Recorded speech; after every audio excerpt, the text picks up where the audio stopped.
I'm talking about the effects of multi-year daytime relationships on elementary and secondary students. And I wanted to explore this topic because my own educational experience was from a variety of different, like public, private, Montessori, religious, homeschool. I did it all, and what I found was that in the smaller schools where you had basically one class of students who was predominantly the same from year to year, there were some advantages to that. Like for instance, kids who maybe were socially awkward or who had some academic troubles, they kind of all found their place in the class. Even the ones who struggled, you know, like the class sort of started to understand, and you know, there was a place for them each year. Also, I noticed something similar about small communities. They seem to, and I think this is due to a limited peer group, but they would, if there was a conflict, something that in a city environment might cause the end of a friendship, they learn to quickly get over it and move on. And I thought this was very interesting, and I wondered if some of these things that came from these small communities could also be affecting academics. So that's why I wanted to look at this. Okay, multi-year what? It sounds like a very convoluted term, multi-year daytime relationships. What I was thinking is that there's obviously a lot of relational factors affecting a child and their academic performance, like, you know, is their family life stable? How often are they moving? What's their neighborhood like? Things like this. These are other relational things. But as an educator, I just wanted to look at their daytime relationships and including not just the classroom, but also extracurricular activities and how those might be affecting academic performance.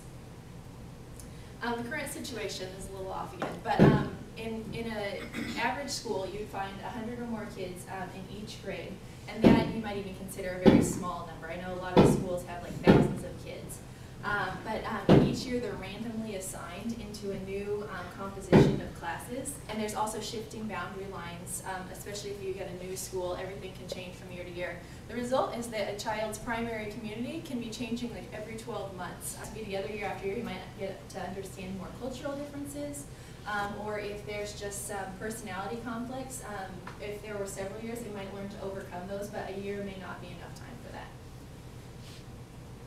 Okay, so school transitions, what role do they play? A lot of studies have shown that school transitions lead to both reduced academic performance and self-esteem. Okay, so one study that was very interesting to me was Alspog, is how I'm going to say his name. He did 16 different school districts in each category. The first category he called K through 8, and it was where the elementary program went through 8th grade, so there's no separate middle school, and then they transitioned into a separate high school. The second category, which he called linear middle school, had the middle school. They went from one elementary school to one middle school to one high school. The third type of district went from elementary schools to one middle school to one high school. And what he found, there's a lot of numbers here, but basically what he found was that each transition affected academic performance in a greater way. So in the purple, you can see those were the K through 8 schools. And the first transition into middle school, where they didn't transition, they actually had an average increase in their academic performance, where the others dropped. And the kids who had the pyramid scheme, where there were new peers in addition to a new location, their score drops were more significant than children who just had a new location but had the same faces in their community. And you can see it again here, the kids who, here they had a transition for the first time, the K through 8, but it wasn't as severe as the kids who had already transitioned other times. So that's kind of interesting. The only problem with this study is I'd like to see if there's more like this, because this one, they started out from different places. So it's kind of skews it. I don't know how much that affects it, but I just put those there so that you can see that there is a possibility that maybe you wouldn't find this everywhere. But I still thought it was interesting nevertheless, and there's a lot of research showing transitions do have a negative impact. So basically, if they do have a negative impact, what are some other possibilities? I think you guys heard me talking here about looping, which is anytime a group of students stays with the same teacher for 2 or more years.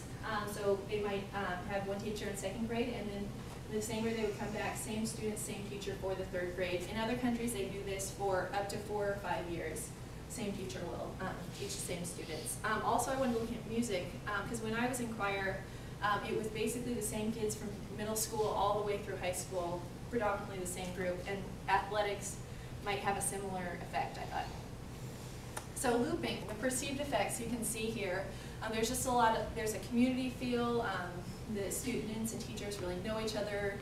There's the gift of time is what they call it, because essentially all that time that you spend in the beginning of the year trying to get to know your students and establish boundaries and figure out how they learn best equals about a month. And so in the second year, if they gain about a month, they're able to start day one learning. So there's just a lot of perceived effects, but then there's also quantifiable effects, including higher attendance, lower retention rates, as in being held back a grade, fewer special education referrals, and there are actually studies showing academic performance, although a lot of these, as I was mentioning in class, are just dissertations, so they haven't been published really yet.